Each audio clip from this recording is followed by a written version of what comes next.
Welcome to PADNET Presents. I'm your host, Derek J. Simpson, and it is our goal to introduce guests that will inform, empower, and engage you by the interesting stories that they share.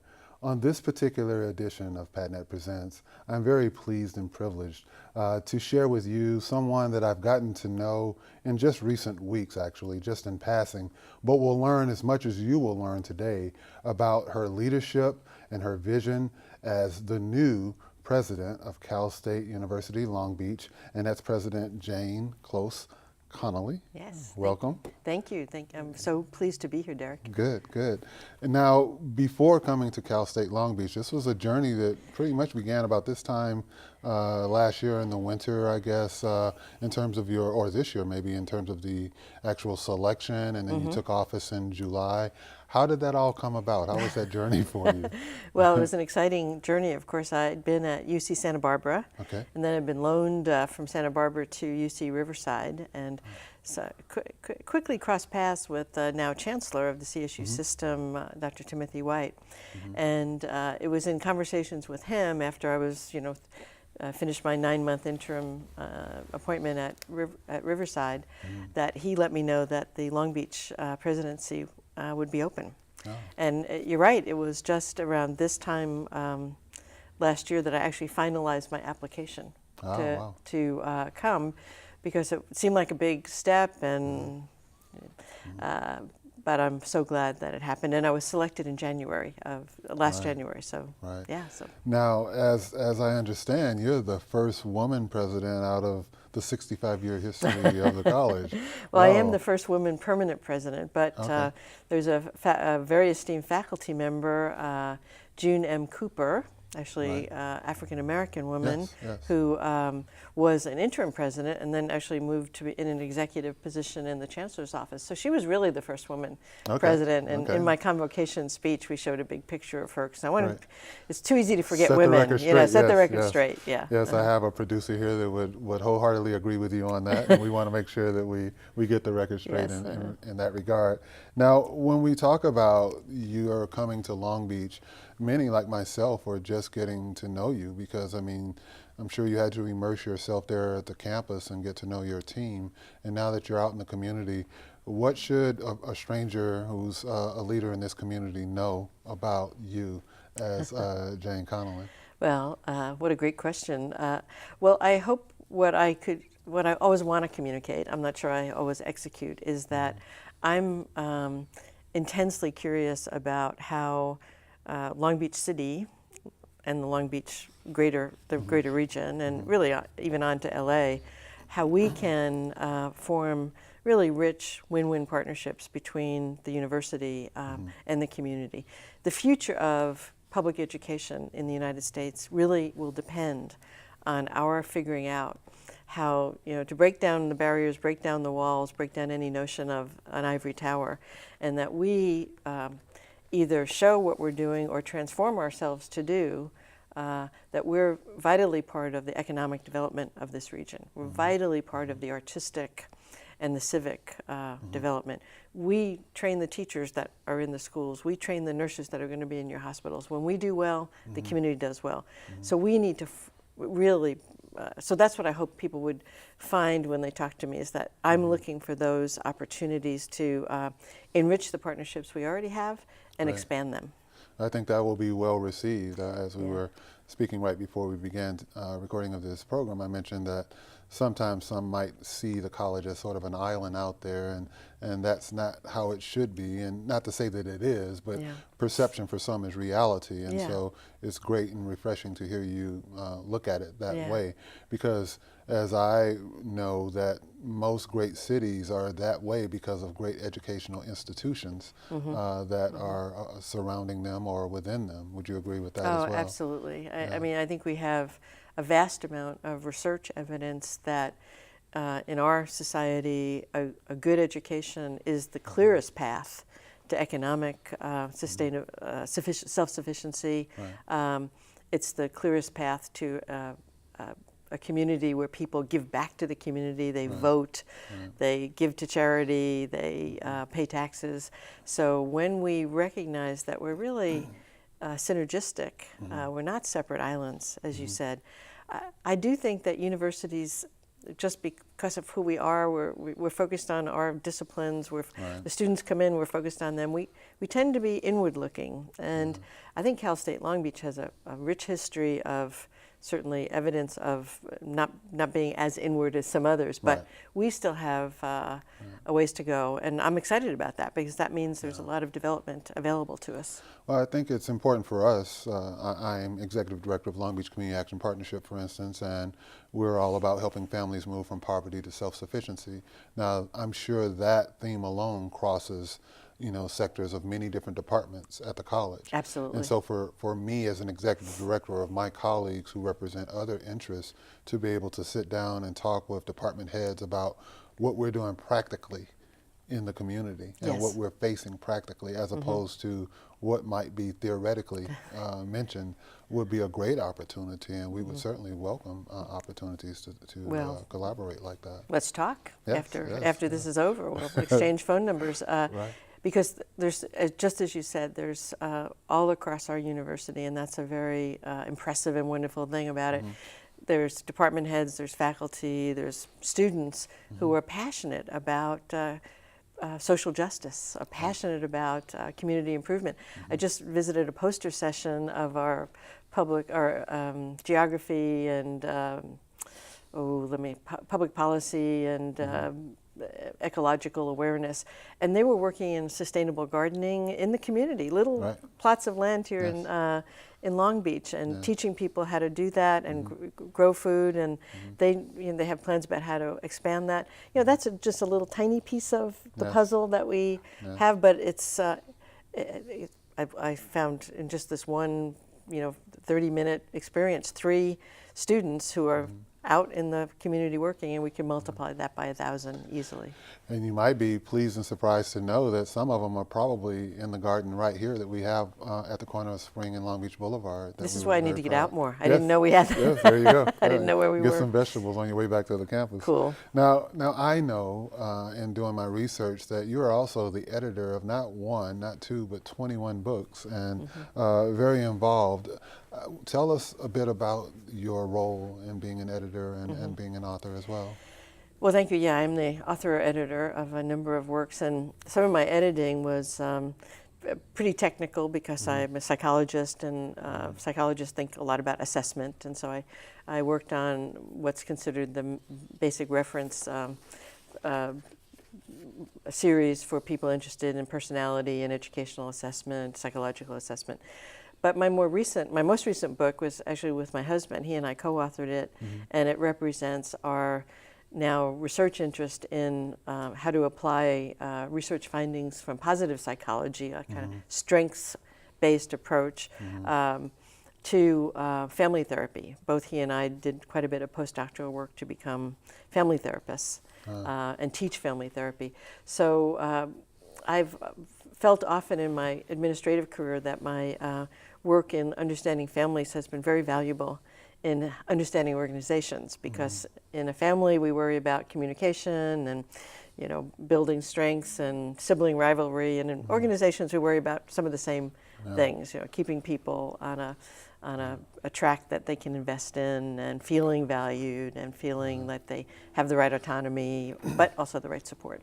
Well, speaking of strengths-based, I have been privileged to learn from Dr. Chip Anderson, Strengths Quest and Strengths Finder. Oh, fabulous. And we are a strengths-based agency. But I know in reading, I read one of the quotes that you mentioned about research and behavioral psychology is pretty clear that we rise to higher expectations or become compliant and resigned to low expectations when you talk about working with youth.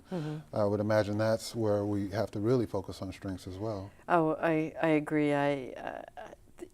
I've spent a lot of my career doing research in schools, and one of the insidious things I found, even from very well-meaning people, is that you begin to believe as a teacher or a counselor or a psychologist or a principal that, those poor children, we can't expect that they will learn to this level because, their families are poor, or there's no dad at home, or they're, instead of thinking, if I believe in you, you have a much better chance. I don't have to water things down. I may have to use different techniques. So, and there's no question that there's evidence to show that what I believe you, because I'll begin to interpret your behavior Right. to match my beliefs rather than being open to what you're really doing. So that's where we've been actually at Cal State Long Beach as well, in preparing our teachers. We're very much focused on, use what the young person brings to the classroom, use that children's prior knowledge and build on that, because that's the best way to keep rising expectations. Now, before we go to a break, we have a few minutes, and I want to ask a question, because after the break, I want to talk more about the college itself. Yeah. You also, I read about your thoughts on privilege versus those without privilege, and how those with privilege interact with the authority in a certain way, and those without are faced to interact in a different way. Can you share your thoughts in that regard? Yeah, I'm happy to. I grew up in New York City. My brother, I have two older brothers. One of my brothers retired New York City cop. I have another brother who's a Marine, an uncle who's a firefighter. So kind of come from a family with a lot of first responder information. And it has struck me in growing up in my own life that I had a privilege of going to college, looking the way I look, that was not available to other people. And I didn't even know that really Right. until it was brought to my attention through Right. study and research. And it has nothing to do with saying that just because I'm white, I get everything I want. That's not the case. I've had to work hard and didn't get everything I wanted. And but I had an invisible helper that is not available to people of color. And it's a controversial notion, not because it isn't research-based, it's highly research-based, but it's an emotional issue, because people don't want to be told that they got something for free. And that's not really what it means, in a sense, because we all have to work hard, and we all struggle, but we're not aware, because we're not in other people's shoes, what their struggle is. And we've all heard the story until you've walked in someone else's shoes. It's difficult Exactly to see. right, yeah. This first segment has gone by quickly, but when we return, I want to talk more about Cal State University Long Beach and the number of enrollees or desired enrollees that are applying, applicants to the university. Stay tuned. We're having a conversation with President of Cal State University Long Beach, Jane Conoley.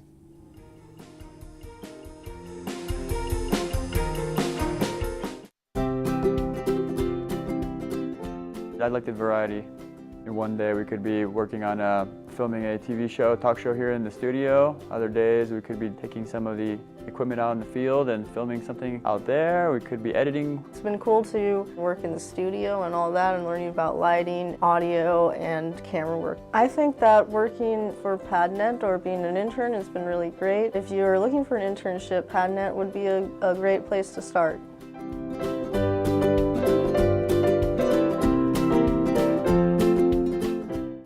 My name is Tari Shakur. I'm a youth organizer with Youth Justice Coalition. Our 1% campaign focuses on taking 1% of the budget used for LAPD, LA City Attorneys, Sheriffs, County, and Probation. This equals to $100 million a year. That's enough to fund 25,000 youth jobs, 50 youth centers, and 500 peace builders in schools and on the street, therefore decreasing the school-to-prison pipeline and mass incarceration of people of color in general. Visit youthforjustice.org to learn more about the campaign and get involved.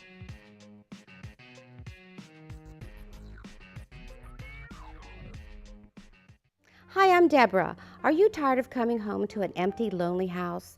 Why not try Animal Match Rescue Team? We are a small dog rescue group in Long Beach. AMRT is looking for loving homes and has a variety of small dogs to choose from.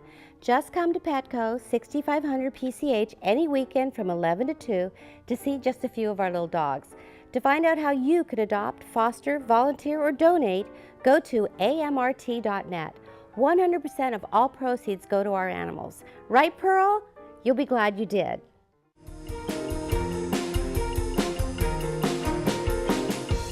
Welcome back to PADNET Presents. I'm Derek J. Simpson, Executive Director of the Long Beach Community Action Partnership and here at PADNET.tv.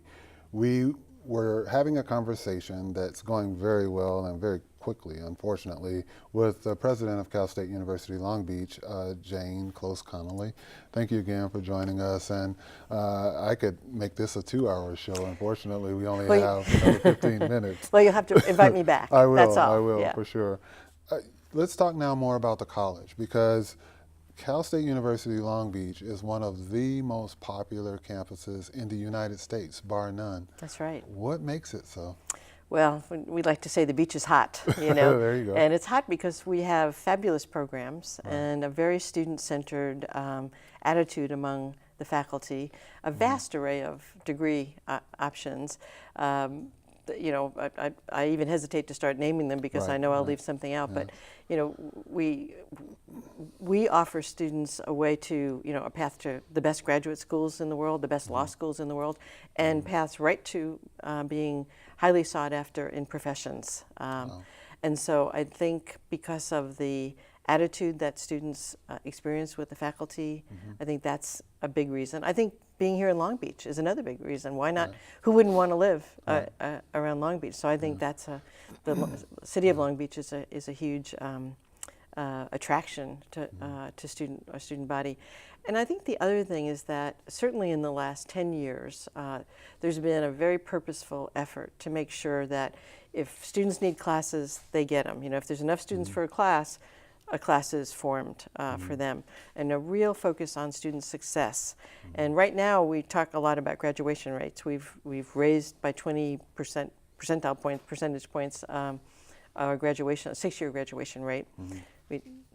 We'll turn to the 4-year graduation rate sometime, but you know, we've gone from less than 40% to 65% in just 10 years. And I think students appreciate the fact that they're getting better advising, better counseling, we're involving the parents more, and everybody talks about it. I always say, from the endowed professor, you know, endowed chair professor to the people who work on our beautiful grounds, everybody knows that what we're there for is to, you know, offer great educational experiences and help students realize their dreams. Now, for those who may not know, can you just share the number of applicants, because we were talking about this earlier, that you get versus the number of applicants that you're able to, you know, enroll each year? That's the hard and kind of heartbreaking part. So this year, for our undergraduate programs, combining freshmen and transfer students, we've had 85,091 applicants as of the cutoff date here in November. We will take, we have room for only 8,000 students. And so the heartbreaking thing is that we'll be turning away eligible students, and that's not what we want to do. Now we do have, as you well know, a special partnership with our Long Beach Unified School District and our Long Beach City College called the Long Beach College Promise. And through that program, we give preferential admission to Long Beach students who've come through either directly from the high school or through the community college. So that gives, you know, helps us realize our mission to work on the improvement of our region. At the same time, if you're just outside of Long Beach, you don't get that. And so that's a tough part. But you know, states have been reducing their commitment to higher ed, and this is the outcome. And I was proud to be at an event maybe a month or so ago when I had the first opportunity to shake hands with you. That's when we met. When it was the Principal for a Day event here in Long Beach. And when in my life many years ago, I was the president of the Long Beach Community Partnership, working with Judy Seal, and one of our initiatives was education, and that's where this whole partnership in education evolved from. So you were one of the become. founders. Yes, I didn't and realize so that, Derek. I didn't think about it in those terms until Judy said, hey, you need to be at this event. And that's George, great. to sit there with George Murchison and others, and Judy, who's a tireless advocate for education, was a great opportunity. And it's a unique partnership, and people in Long Beach may take it a bit for granted because it's been around for a while, but in fact, we were recently invited to a White House summit on college opportunity, and the three of us, plus with great accolades to the city as well, were Chris Steinhauser, Eloy Ortiz Oakley and I were invited to this to represent the Long Beach College Promise. We're kind of rock stars in that group, you know. Great leaders in our community. Let's talk before they start giving me time shortages yes, again about that strategic initiative that you have at the college, so that those who are viewing can understand how you're going about making Cal State University Long Beach even more powerful in this community and in the lives of those you serve. Well, thank you. We're working on an update of our strategic plan, but right now we focus, as I mentioned earlier, student success, and you know, it's pretty simple, but you have to be very persistent. You have to have the advisors, you have to have the tutoring, but our faculty have redesigned classes. So we had a few classes that maybe 30% of the students failed, and when they failed the class, they couldn't proceed. So instead of just saying, well, I guess they couldn't do it, those faculty have completely redesigned the class, not to reduce the rigor, but to add supplemental help. And now, you know, that failure rate is way down. Wow. So, and we've done things like flip the instruction. We know from research that if you introduce science students to experimentation first rather than theory, they're more likely to get excited and get it than when they read the theory. So a number of the faculty have done that. We've done away with English remedial and courses and added what we call stretch courses so that you can get college credit. So you don't get discouraged as a student. We're also worried, that's our main priority. We're worried about sustainability. We have tremendous scientists on our campus that tell us all about, you know, the health of the ocean, the health of the air, the health of the ground. So we've committed to becoming climate neutral place, and we know that the city cares about this too, and so we're working hard on reducing the carbon load that we add. Much of which, by the way, comes from our commuting campus. Our commuting cars, mainly from students and faculty and staff. So we're putting in bike paths, and we're enlarging our shuttle bus, and of course we have free bus passes for on Long Beach Transit. Great. So you know, we're trying to have, and we are working on a holistic view of what does it take to have an environment that is. It's large. We have right now 37,800 students, Wow. and so that's big. That's a big place. That is. We'll graduate over 9,000 this coming year. In fact, at the end of this, after the May graduation, we'll have 300,000 alums. And that's astounding, amazing. Isn't it? That And is. the CSU system is celebrating in May or June their 3 millionth alum, and we're fully 10% of that number. The vast majority live in California, and hundreds of thousands of them live within 100 miles of us. So here's a community of people that are contributing to California and the country every day.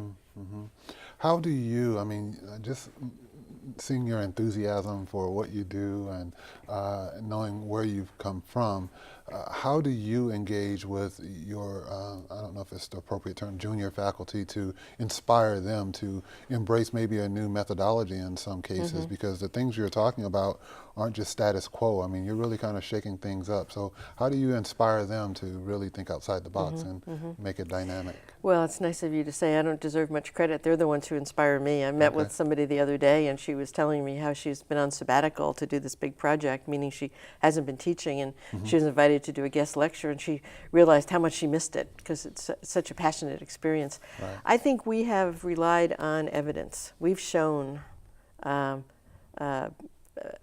you know, faculty by their nature naturally are skeptical. We're trying to make our students skeptical too and be critical thinkers. We've shown them the evidence of if this university with the same income kind of student, if they could change their graduation rate by doing 1, 2, 3, we could do it too. And at the same time, I need to add that we care passionately about graduation, but we care even more about what we do while the students are with us. And that's a whole you know, it's in the classroom, it's with student services, it's with student clubs, it's with athletics, it's, you know, how many students can we have live on campus so they can be engaged? What do we do with students who are distressed? We spent several hours just this week talking about that we have some homeless students. What are the services we're wrapping around them?